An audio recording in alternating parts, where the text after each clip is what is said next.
আছে যেই শ্যামা সেই শ্যাম, যেই কালী সেই কৃষ্ণ, ভেবেছি ভেবেছি তারা তুই যে আমার বোঝের রাধা। নমস্কার বন্ধুরা, মুখার্জি ব্লগের পক্ষ থেকে সকল দর্শক বন্ধুকে স্বাগত জানাই। আশা করি ভালো আছেন, সুস্থ আছেন। আজ আমার গন্তব্য হুগলি জেলার সোমড়া বাজার রেল স্টেশন থেকে কিছুটা দূরে বাঁকিপুর হাটতলায় শ্রী শ্রী বাসুদেব সেবাশ্রম। আর এই শ্রী শ্রী বাসুদেব সেবাশ্রমে তন্ত্র সাধনা করে আসছেন ভৈরব এবং ভৈরবী মা, অর্থাৎ উত্তমানন্দগিরি মহারাজ এবং উষা চৈতন্যময়ী। তো এই ভৈরব এবং ভৈরবী মায়ের উপরই থাকছে আজকের প্রতিবেদনটা দেখুন, আশা করি ভালো লাগবে। আর ভালো লাগলে লাইক, শেয়ার, কমেন্ট, সাবস্ক্রাইব করবেন, নোটিফিকেশনের জন্য বেল আইকন প্রেস করবেন। তো এই মুহূর্তে আছে আমি হুগলি জেলার সোমড়া বাজার রেল স্টেশনে। এটি ব্যান্ডেল কাটোয়া লাইনে পড়ে। বলাগড়ের পরেরটাই হলো সোমড়া বাজার রেল স্টেশন। এই সোমড়া বাজার রেল স্টেশনে নেমে বাঁ দিকে বাইরে বেরিয়ে অটো বা টোটো ধরে যাব বাঁকিপুর হাটতলা। সোমড়া বাজার স্টেশনে নেমে বাঁ দিকে বাইরে বেরিয়ে ওখানে টোটো দাঁড়িয়েছিল। টোটোওয়ালাকে জিজ্ঞাসা করলাম বাঁকিপুর হাটতলা যাবে কিনা। তো টোটোওয়ালা বলল হয় রিজার্ভ করতে হবে, আর না হলে বসতে হবে, প্যাসেঞ্জার এলে তবে, আর রিজার্ভ করলে 50 টাকা। তো আমি দেখলাম যে ফালতু বেকার বসে থেকে তো লাভ নেই, তাই 2 কিলোমিটারের মতো রাস্তা হাঁটতে শুরু করলাম। হাঁটতেই যাচ্ছি এখন। তো পৌঁছে গেলাম শ্রী শ্রী বাসুদেব সেবাশ্রমে। সোমড়া বাজার স্টেশন থেকে প্রায় 2-2.5 কিলোমিটার হেঁটেই চলে এলাম এই শ্রী শ্রী বাসুদেব সেবাশ্রমে। তো চলুন আশ্রম প্রাঙ্গণে প্রবেশ করি। আমি যখন আশ্রমে প্রবেশ করি, মা কালীর তখন অন্নভোগ নিবেদন হয়ে গেছে। মায়ের গর্ভগৃহ থেকে অন্নপ্রসাদ নিয়ে আসার সময় মহারাজের সাথে আমার সাক্ষাৎ হয়। বর্তমান উত্তমানন্দগিরি মহারাজের আগে আরও কয়েকজন সাধক এখানে সাধনা করে গেছেন, তাই এটি একটি আদর্শ সাধন ক্ষেত্র বলা যেতেই পারে। আচ্ছা, এই আশ্রম কত সালে প্রতিষ্ঠা হয়েছে? এই আশ্রম আমার আগে 5 জন মহারাজ এখানে তপস্যা করেছেন। আমি 6ষ্ঠতম স্থান এসেছি। তাই এর সৃষ্টির প্রারম্ভ বলতে গেলে এই বটবৃক্ষটাকেই আমাদের কেন্দ্র করে বলা হয়। আনুমানিক এই গ্রামের মানুষরা বলেন 400 থেকে 450 বছর পূর্বে এই আশ্রম প্রতিষ্ঠিত হয়েছিল। তখন শুধু এই বটবৃক্ষই ছিল, কোনো বাড়িঘর ছিল না। আচ্ছা আচ্ছা, এখানে কিভাবে এলেন যদি একটু বলেন। আমি গঙ্গাসাগর থেকে গোমুখ পর্যন্ত একটি সংকল্প করেছিলাম। পায়ে হেঁটে তীর্থভ্রমণ করতে করতে যাচ্ছিলাম। সেই তীর্থভ্রমণের সময় বিভিন্ন প্রান্ত এরকম আশ্রম আমার দর্শন হয়েছিল। আচ্ছা তো এই স্থানটি যখন আমি প্রথম দর্শন করি তখন সম্পূর্ণ জঙ্গলে পরিপূর্ণ ছিল। আচ্ছা যেন একটা অলৌকিকভাবে মা আমাকে নির্দেশ করলেন, এই স্থানে তুই থাক, এই স্থানটাকে ফুল জল দে, আরও সুন্দরতর হবে। সেই মায়ের আশীর্বাদ নিয়ে আমি প্রথম 1997 সালে এখানে পদার্পণ করেছিলাম। আচ্ছা, আর আপনার গুরুদেবের নাম? আমার গুরুদেবের নাম শ্রীমৎ বিমলানন্দ গিরি। আচ্ছা আচ্ছা, তো এই আধ্যাত্মিক লাইনে কিভাবে এলেন? আধ্যাত্ম জীবন হচ্ছে সম্পূর্ণ এক অলৌকিক নির্দেশ আসে। আচ্ছা যে শুনেছে তার আহ্বান গীত, সেই ছুটেছে নির্ভীক পরাণে, সংকট আবর্ত মাঝে বিশ্বকে দিয়েছে বিসর্জন।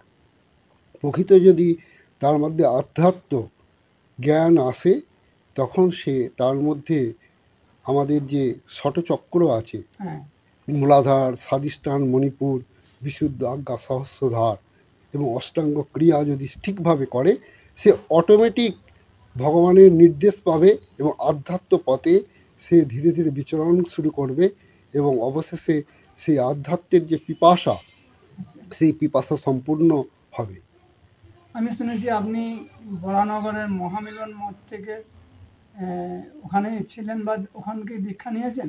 আমি সীতারাম দাস শঙ্করনাথ ঠাকুরের যে জন্মভূমি ডুমুরদহ শ্রীরাম মঠ আছে, এবং ঠাকুরের যে স্থানে ঠাকুর তপস্যা করেছিলেন দীর্ঘ 18 বছর গুফার মধ্যে, সেই স্থানে আমার প্রথম দীক্ষা হয়েছিল। আচ্ছা, তো আপনি কৃষ্ণ মন্ত্রে দীক্ষিত না? আমাদের প্রথম মন্ত্র যে দেওয়া হয় বীজ মন্ত্র, সেটা গুরু পরম্পরার মন্ত্র। আমাকে উনি যে মন্ত্র প্রদান করেছিলেন কর্ণেতে, ডান কর্ণে, সেটাই আমাদের ছিল বীজ মন্ত্র। বীজ মন্ত্র তো আর ব্যাখ্যা করতে না নেই, না। তো সেই মন্ত্রেই আমি প্রথম সাধনা শুরু করি। আচ্ছা তারপর পরবর্তীকালে ভারতবর্ষের বিভিন্ন প্রান্ত, আচ্ছা আপনার বারাণসী ধামে বেশ কিছু কাল ছিলাম, হরিদ্বারে থেকেছি, আচ্ছা গঙ্গোত্রী যেখানে গঙ্গা মায়ের মন্দির আছে, আচ্ছা সেখানে তপবনের যে গোমুখ ছাড়িয়ে তপবন, এই তপবনেও আমি ওখানে তপস্যা করেছি। আচ্ছা আচ্ছা, আপনারও তো সস্ত্রীক সাধনা করছেন, এই ব্যাপারটা যদি একটু বলেন। প্রাচীন ভারতবর্ষ ঋষি পরম্পরা ছিল। আমাদের আজও গোত্রে ঋষি পরম্পরায় আজও আমরা গোত্রকেই নির্বাচন করে যে কোনো মাঙ্গলিক কাজ করি। আচ্ছা কেউ শাণ্ডিল্য, কেউ কাশ্যপ, কেউ বাৎস, কেউ ভরদ্বাজ, মোট 27টা গোত্র আছে। তো আমরা ঋষি পরম্পরা, তাই ঋষি পরম্পরাকে আমরা বিভিন্ন সময় অবজ্ঞা করেছি। তাই ঋষি পরম্পরায় যদি আমরা চলতে পারি, তাহলে আমাদের জীবন আধ্যাত্ম পথে উন্নীত হবে, নচেত আধ্যাত্ম পথে উন্নীত হবে না। আচ্ছা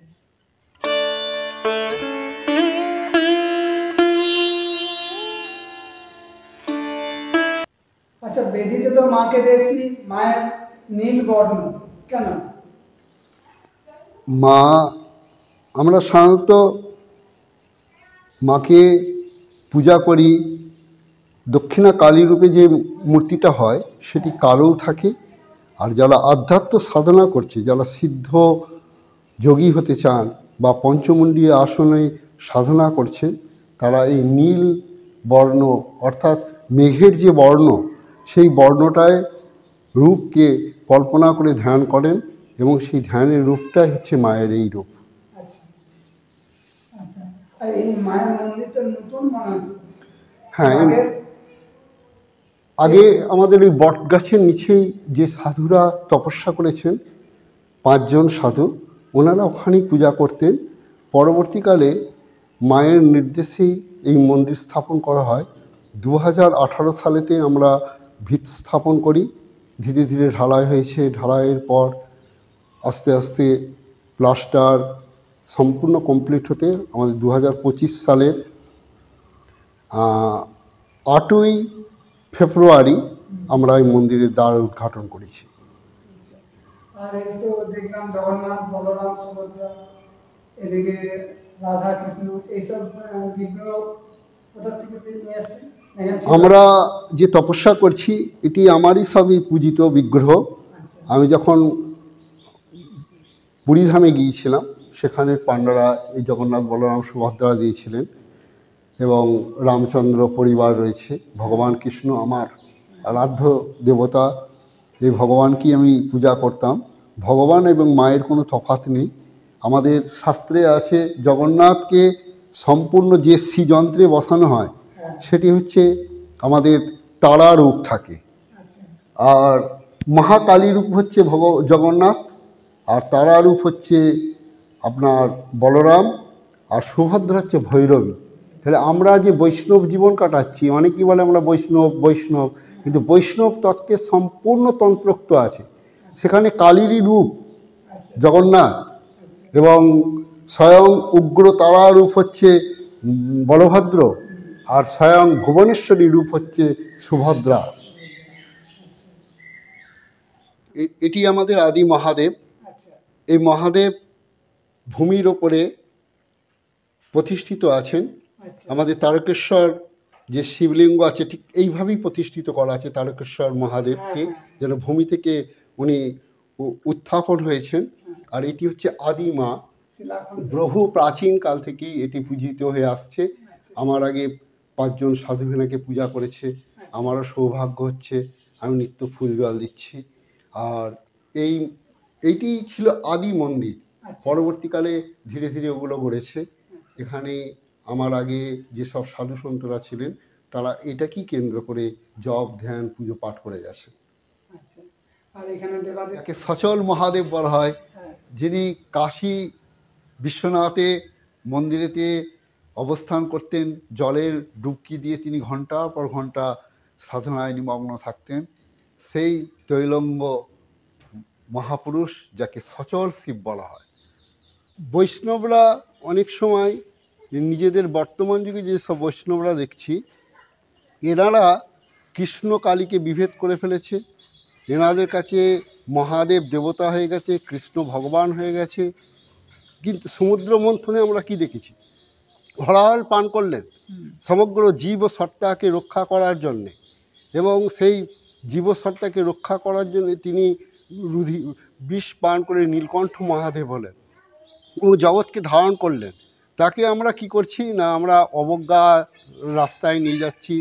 যে মা কালী সমগ্র বিশ্ব চরাচরকে শম্ভু নিঃশম্ভ বধ করলেন, মধু কৈটবকে বধ করলেন, করে আমাদের মতো মানব জীবনকে যিনি আশ্রয় প্রদান করলেন, তাকেও আমরা দেবী বলছি।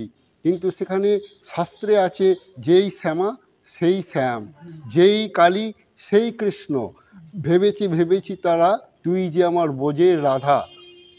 তো সেইতে বোঝের রাধাই তিনি স্বয়ং হয়েছেন। এবং জগন্নাথ পুরী ধামের আদি তত্ত্বে যদি যান, জগন্নাথের পুরো মন্দিরটাই তন্ত্রোক্তের ওপর প্রতিষ্ঠিত, যেটা আদি বৈষ্ণবদের স্থান। সেখানে প্রত্যেকটি যে ছবিগুলো রয়েছে, মূর্তিগুলো রয়েছে, এগুলো প্রাচীন ভারতবর্ষের তন্ত্রোক্ত সাধনার দিক নির্দেশন করছে। আর দ্বাদশ শিব রয়েছে, সৌরাষ্ট্রে সোমনাথঞ্চ শ্রীশৈল্যে মল্লিকার্জুনম, উজ্জয়িনী মহাকাল ওমকার অমলেশ্বরম, প্রলং বৈদ্যনাথঞ্চ ডাকিনাং ভীমাশঙ্কর, সেতুবন্ধ রামেশং নাগেশং দ্বারকাবনে, বারাণসীতে বিশ্বেশ্বরং তম্বাকং গৌতমী তটে, হিমালয়তে কেদারং ঘোষণেশ্ব শিবালয়ে, এতানি জ্যোতির্লিঙ্গানি সাং পাথ পটেন্দ্রহ, সপ্ত জন্মকৃত পাপে সরে বিনশ্যন্তি। 12টা শিবলিঙ্গ, 4টে নারায়ণ আছে। আমাদের উত্তরে বদ্রিকাশ্রম, দক্ষিণে তিরুপতি বালাজি, পূর্বে জগন্নাথ পুরীধাম, পশ্চিমে দ্বারকা, এবং মায়ের সতীর অংশ 51টা পীঠ আছে। তাই ভারতবর্ষে হচ্ছে সপ্তদ্বীপের মধ্যে জম্বুদ্বীপ, তাহার মধ্যে ভারতবর্ষ ধর্মের প্রদীপ। আপনি যেখানে পা দেবেন সেখানেই আমাদের সমস্তটা ভগবানের ছোঁয়া পাবেন। আচ্ছা, এখানে পঞ্চমুণ্ডির আসনও আছে? এখানে পঞ্চমুণ্ডী আসন আগের যে মহারাজেরা তপস্যা করেছেন পঞ্চমুণ্ডী আসনের ওপরেই, পঞ্চমুণ্ডির উপরেই আশ্রমটা প্রতিষ্ঠিত। এই বাসুদেব সেবাশ্রমে আপনারা অবশ্যই আসতে পারেন। আর আসার আগে ফোন করে নেবেন। ফোন নাম্বার আমি স্ক্রিনে দিয়ে দেবো, অথবা ডেসক্রিপশন বক্সেও থাকবে, সেখান থেকে ফোন করে আসতে পারেন, খুবই ভালো লাগবে। তো এই শ্রী শ্রী বাসুদেব সেবাশ্রমের ভিডিও কেমন লাগলো অবশ্যই কমেন্ট করে জানাবেন। আর ভালো লাগলে একটা লাইক করে সাথে থাকবেন এবং একটা সাবস্ক্রাইব করে পাশে থাকবেন। তো আবার দেখা হবে পরবর্তী অন্য কোনো নতুন ভিডিওতে। ভালো থাকবেন, সুস্থ থাকবেন। তাহলে আজ এই পর্যন্ত।